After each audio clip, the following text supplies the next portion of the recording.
Assalamualaikum warahmatullahi wabarakatuh. Bismillah, alhamdulillah. Assalatu wassalamu ala rasulillah. Amal ba'dah.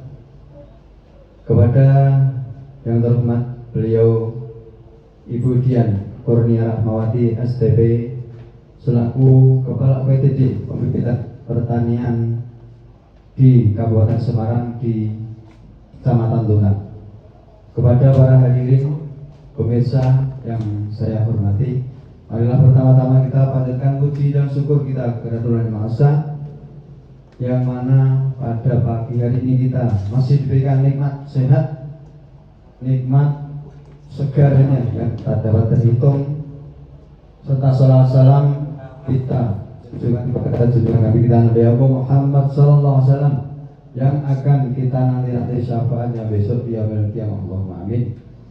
Perkenalkan dulu, nama saya Marco. Saya bekerja di UPTD Pembibitan Pertanian Kecamatan Tuna.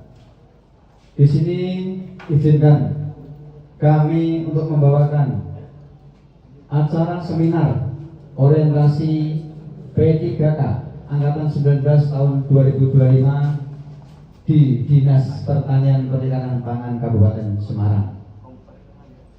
Berikut akan disampaikan paparan seminar visi dan misi daripada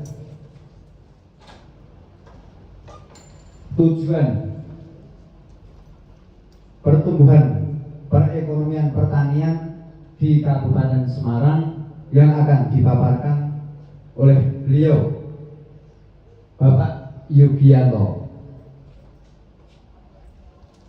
Kepada beliau Bapak Yugianto selaku peserta orientasi P3K, kepada beliau kami persilahkan semua.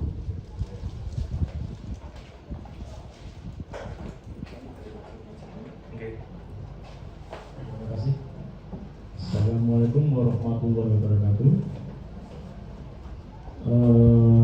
Selamat pagi teman-teman rekan-rekan semua.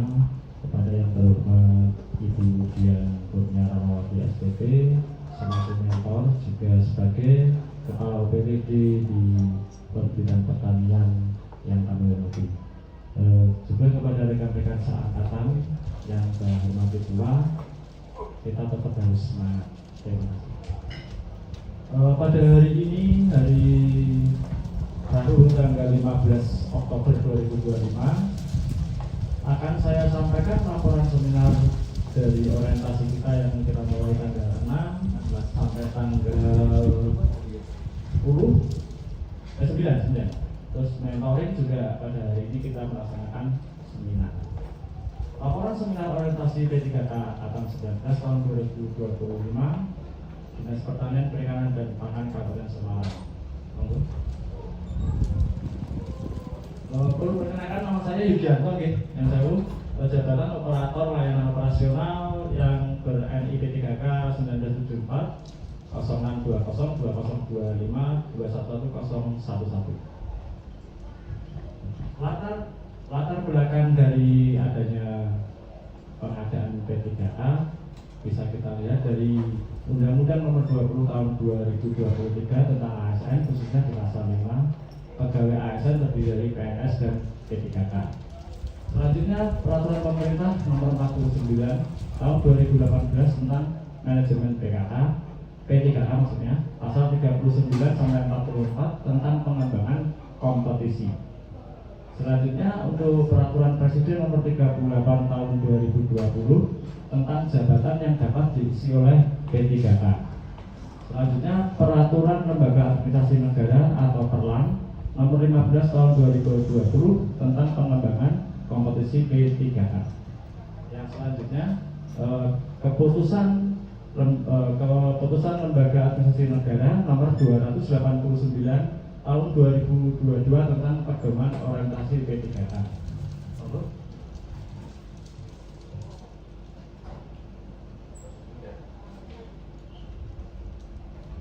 Untuk maksud dan tujuan orientasi sendiri bermaksud untuk mempersiapkan kita yang diangkat sebagai P3K di tahun 2025 ini supaya dapat melaksanakan tupoksinya dengan baik, bekerja dengan cepat, cermat, serta efektif. Dan tujuannya untuk pengenalan tupoksi ASN, pengenalan nilai dan etika pada instansi pemerintah, dan mampu mengaktualisasi nilai-nilai dasar ASN yang berakhlak. Untuk pelaksanaan kegiatan,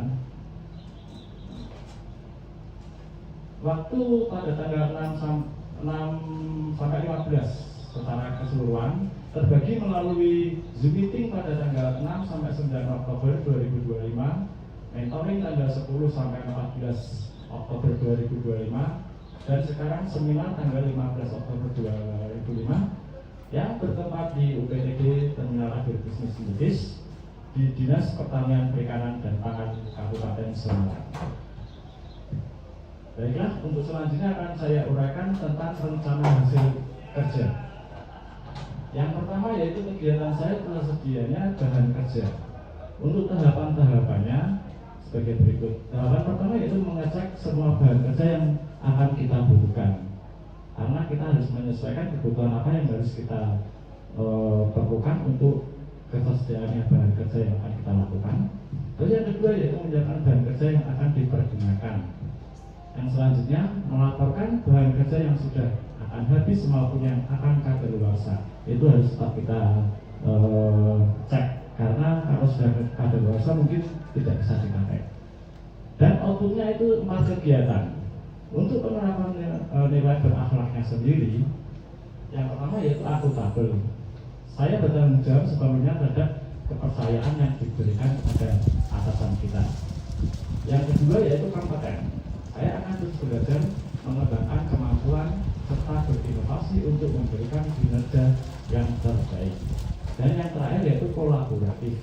Kita untuk membangun kerjasama tim yang sinergi untuk tujuan bersama. Lalu selanjutnya, kegiatan dari RHK yang kedua yaitu terjaganya lingkungan kerja. Ini berhubungan dengan kegiatan saya sehari-hari ya, sebagai penjaga malam di PT Perhubungan Pertanian yang ada di Kawangan. Kegiatannya yaitu terjaganya lingkungan kerja. Untuk tahapan kegiatannya, membersihkan dan menata semua peralatan perkantoran.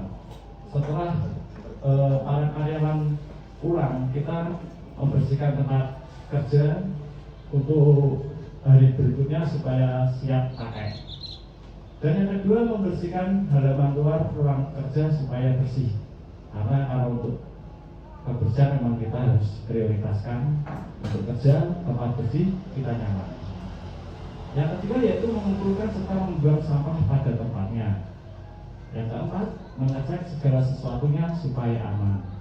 Yang kelima, mengisi buku tamu bila ada tamu berkunjung. Ya, ini untuk poin kelima memang harus kita lakukan, karena kita kalau ada tamu kita catat keperluannya apa dan apa yang diinginkan. Terus untuk outputnya ini 12 kegiatan ya, jadi dalam 1 tahun. Penerapan nilai berakhlaknya yaitu berorientasi pelayanan, mempersilahkan tamu masuk dan menjamu demi pelayanan prima dan kepuasan masyarakat, karena kita sebagai pelayan masyarakat. Yang selanjutnya yaitu harmonis. Saya akan peduli dan menghargai tamu yang datang tanpa membeda-bedakan, entah itu tua, muda, atau pria, wanita, karena dia tamu harus kita layani sebagaimana mestinya. Itu termasuk juga pelayanan publik. Yang selanjutnya itu akuntabel, berusaha bertanggung jawab terhadap lingkungan kerja supaya aman dan nyaman. Yang selanjutnya kolaboratif, tetap bekerja sama dengan rekan kerja satu tempat dan juga tamu kalau memang ada tamu yang datang. Yang selanjutnya yaitu dari RHK saya, kegiatannya terlaksananya produksi benih tanaman perkebunan. Untuk tahapan-tahapan kegiatannya sebagai berikut. Tahapan pertama yaitu mempersiapkan sarana pendukung untuk pembelian. Sarana pendukung apa yang kita perlukan memang harus kita siapkan terlebih dahulu supaya step-stepnya tetap aman, tetap berlanjut. Yang kedua yaitu memilih dan memilah bibit benih yang berkualitas bagus. Ini juga perlu karena percuma kita punya banyak bibit tapi kalau tidak kualitas kita tanam pun juga hasilnya akan tidak bisa maksimal gitu. Untuk selanjutnya yaitu melaksanakan pembibitan benih tanaman perkebunan yang telah direncanakan. Jadi sesuai arahan dari Ibu Kepala PTD harus ada pembibitan benih tanaman yang ini kita lakukan. Untuk yang keempat yaitu membuat laporan tentang perkembangan pembibitan benih perkebunan itu sendiri. Artinya dari sekian banyak pembibitan yang kita lakukan, mungkin ada yang tidak bisa tumbuh dengan sempurna, ada yang sedang-sedang saja, ada yang sempurna.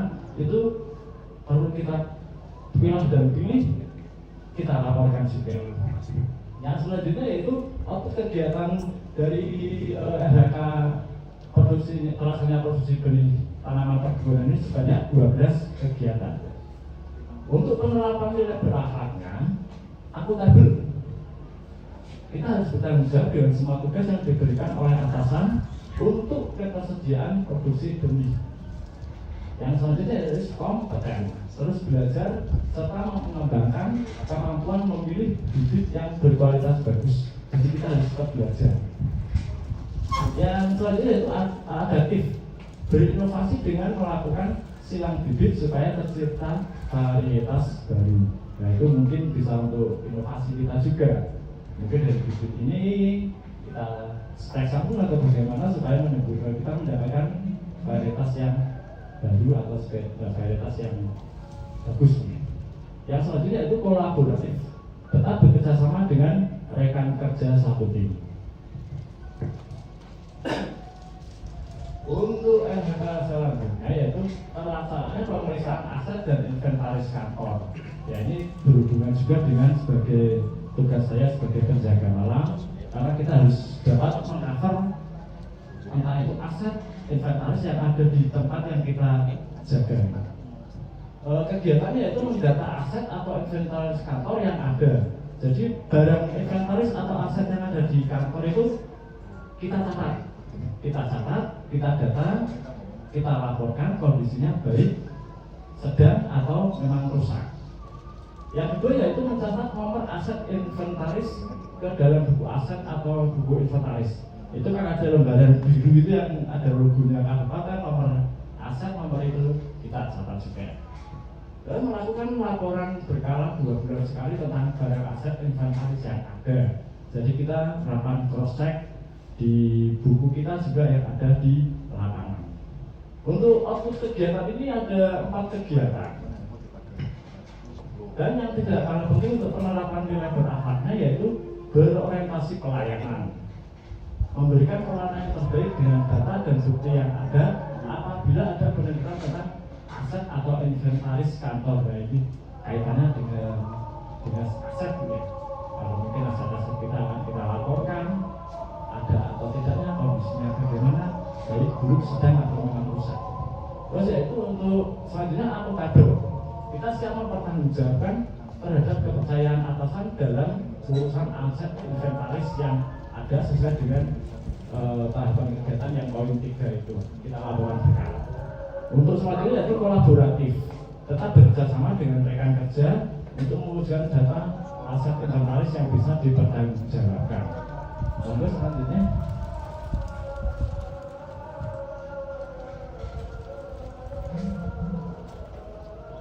ini RHK yang terakhir, ada 5 RHK, yang kelima terlaksana tugas kedinasan lainnya.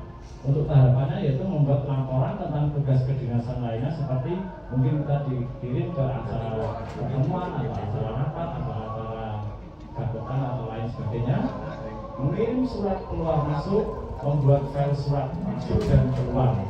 Untuk tahapannya yaitu kalau kita di acara pertemuan ataupun rapat ataupun lain sebagainya, kita tetap ada mendapat surat tugas dari atasan ataupun dari dinas kita. Yang kedua yaitu melaksanakan dengan sebaik-baiknya tugas lainnya. Yang ketiga, melaporkan semua tugas lainnya kepada atasan. setelah kita melakukan tahapan-tahapan apa yang menjadi mungkin kita diberi ke pertemuan, kita terus membuat laporannya. Untuk outputnya sendiri di RHK ini ada 4 kegiatan. Penerapan nilai berakhlaknya berorientasi pelayanan.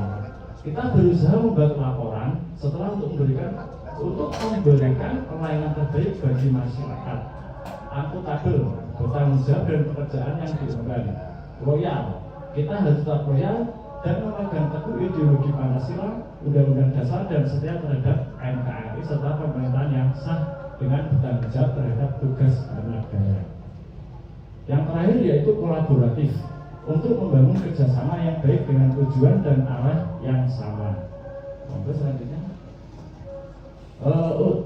untuk selanjutnya yaitu rangkaian dari orientasi yang akan kami simpulkan sebagai berikut.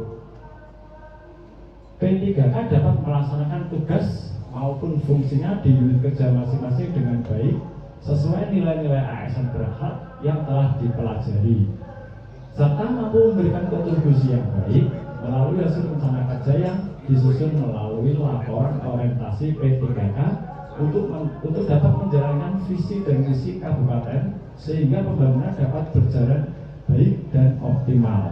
Jadi kita harus tetap berusaha sebaik-baiknya melalui ASN berakhlak. Dan yang terakhir saya ucapkan sekian dan terima kasih. Bila taufik wal hidayah. Wassalamualaikum warahmatullahi wabarakatuh. Oke, baik, terima kasih kepada beliau Bapak Yugianto yang telah melaporkan atau memaparkan berbagai visi dan misi dari apa yang menjadi tugas beliau. Kalau saya lihat dan kami mendengarkan banyak sekali rencana kerja yang dari kegiatan ataupun dari akhlak, dari tahapan kegiatan itu sebagai pelayan masyarakat. Tentunya masyarakat itu membutuhkan suatu apa ya, yang di perkantoran nyaman, aman ya.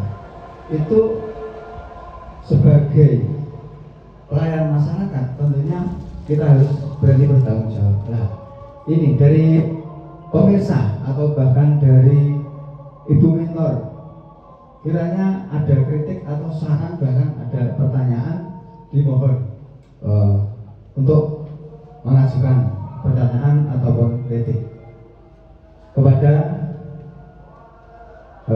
pemirsa atau Ibu Mentor. Kami persilakan. Baik, terima kasih atas paparan yang telah disampaikan. Ini cukup banyak ya RHK-nya dan telah dijelaskan sedemikian rincinya. Ini kalau boleh tahu, Pak Yogi ini sudah bekerja di Dinas Pertanian berapa lama? Saya dulu di peternakan sebelum gabung tahun 2017, saya masuk di tahun 2005. Jadi udah 20 tahun. Sudah cukup lama ya, tentu pengalamannya sudah sangat banyak. Ini yang mau saya tanyakan kaitannya dengan penerapan nilai berakhlak, yaitu tentang loyalitas gitu. Kaitannya dengan RHK dengan kebetulan ini udah terpampang ya, tahu seperti operatornya tahu saya mau menanyakan tentang ini gitu, sudah dipaparkan. Jadi ini kaitannya dengan tugas, salah satu tugas Pak Yogi sebagai tenaga keamanan ya, yaitu untuk terjaganya lingkungan kerja. Jadi namanya dalam bekerja itu kan pasti banyak mitra ya. Kita tidak hanya berhubungan dengan teman satu dinas, tentu ada orang lain atau dari pihak luar yang akan datang ke tempat kerja kita. Terus manakala ada tamu yang istilahnya tidak diundang dan mungkin setelah ditanyai keperluannya apa gitu, ternyata mereka itu ada keperluan khusus yang sekiranya itu akan menyebabkan kondisivitas lingkungan kerja kita itu terganggu gitu. Berdasarkan nilai berakhlak, loyalitas itu apakah yang Anda lakukan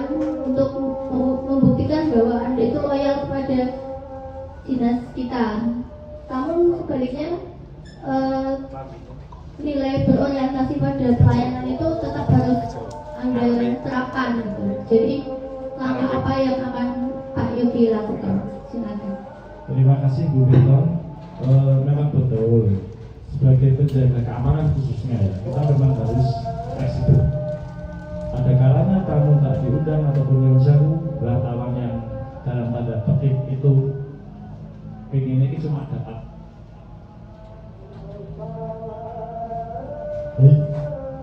Sering terjadi hal seperti itu Bu. Jadi gini, kita sebagai pelayan masyarakat, kita tentu akan menerima dan menyambut dengan baik kedatangan para tamu. Saya sebutkan para tamu mawon ya. Kita akan tetap melayani sebagaimana mestinya kita layani sebagai seorang tamu untuk dinas kita. Tetapi apabila ada yang menyimpang, itu akan kami tanyakan keperluannya apa, apakah sudah ada janji dengan yang jauh atasan kita, atau memang sudah ada rencana sebelumnya. Tapi kalau memang udah ada janji, udah ada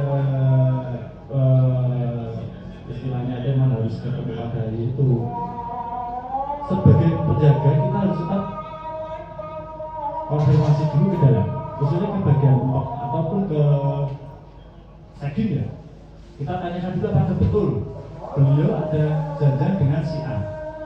Kalau ada janjian, ya kita welcome aja, kita monggo, kita persilakan masuk, kita ketemukan yang saya kita arahkan ke tempat yang mana harus tamu itu untuk duduk ataupun untuk menunggu atasan kita.